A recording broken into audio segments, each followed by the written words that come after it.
We'll be having our distinguished Senator Dino Melaye get to talk to us briefly. Yeah, thanks for your patience, sir. To God be the glory forever and ever. Amen. I want to say good afternoon to every one of us here, and also congratulate my mother, Barrister Josephine Aneni, one single Nigerian with multiple competencies, a woman who has helped in modeling a lot of us. In 1999, 2000, she had 4 of us, myself, Kolade Akijo, who was SA to Baba Obasanjo students, Abdulmumuni Jibril, and Shegun. And she made sure we became relevant because I went to the House of Reps, I was in the Senate, I was in the Villa. Kolade Akinjo was a 2-time member of the House of Representatives. Jibril Aminu is a 3rd-time member of the House of Representatives today. All to our encouragement and push. So Mommy Aneni, we thank you for your mentorship. We thank you for your support. And that is what she's doing till today. Mommy is not a young lady. She had issue with her leg, but she was in Kogi for my gubernatorial campaign. She supported me, she stayed and encouraged me. That is the type of woman she is. So I thank you so much. And that's why I said, I must be here. If you speak the truth, you will die. If you lie, you will die. So me, Dino Melaye, have chosen to speak the truth and die. I will speak just on 3 points. The unity of this country is not only imperative, it's mandatory, it's pertinent, it's compulsory. And unfortunately, we have lost values. When I was growing up as a child in Kano, even in the GRAs in Kano, houses had no fences. The only time you see a house with a tall fence is either a prison yard or a zoo. But the value system became faulted. We started building fences. From beware of dogs, you now have beware of hyenas, beware of lions. We started building fences and having broken bottles as barriers on our fences. The value system deteriorated. We started using barbed wire to protect our houses. Today, it is electric fence. The value system completely depleted. When I was in primary school in Kano, there's no difference between Emeka, Olugbenga, or Abdul Mumuni. Christmas, a Christian family will take food to all the neighbors. And as a child, I could tell who is living on the 10th street after me. Today I live in Metama. My children do not even know the children of my immediate neighbor. The value system completely...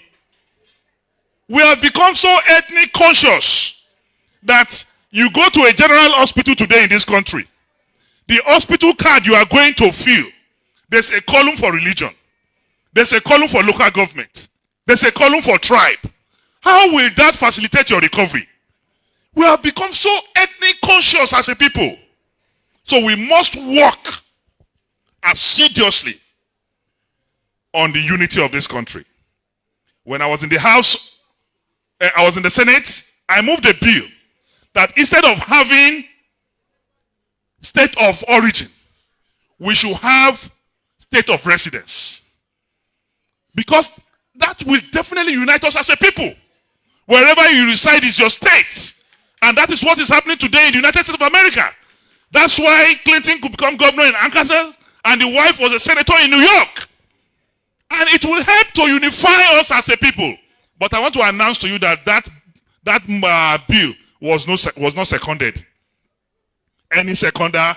That was how the bill died. Today, after unity is education. It's so sad, the magnitude and intensity of failure in maths, English, and the sciences. When I was growing up and I was doing my biology practical, in the biology practical exam I wrote in WAEC, you will bring in a live frog, dissect and label. Today what you have is called alternative to practical. You only imagine a frog and then label. When I was in ABU,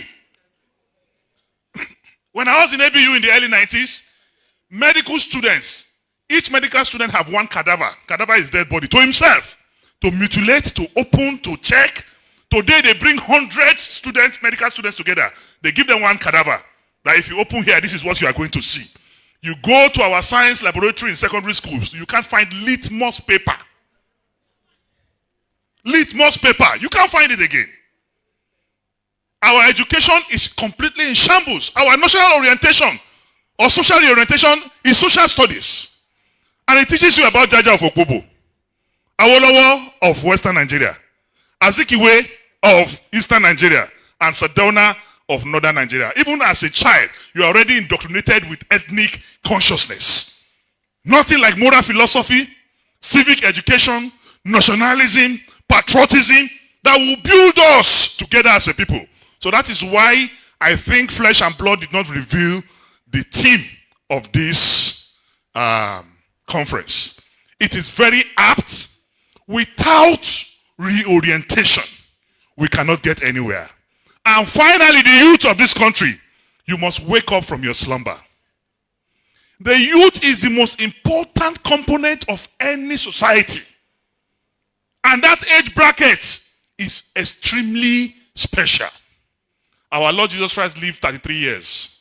As a youth, he performed all the miracles he did. Prophet Muhammad sallallahu alaihi wasallam was called to prophethood at the age of 40. Bob Marley lived 31 years. Today we are still singing him. So every scientific or technological breakthrough is within that age bracket. So we must not toy with it. And that is why the Holy Book says, where there's no vision, the people perish. And if you go back to the book of Joel, it says, in the last days I will pour my spirit upon all flesh. Your sons and daughters shall prophesy. He said, old men shall dream dreams. After a very heavy pandemic, an old man can begin to see himself in America. When you wake up, you find out you are still in Lugbe.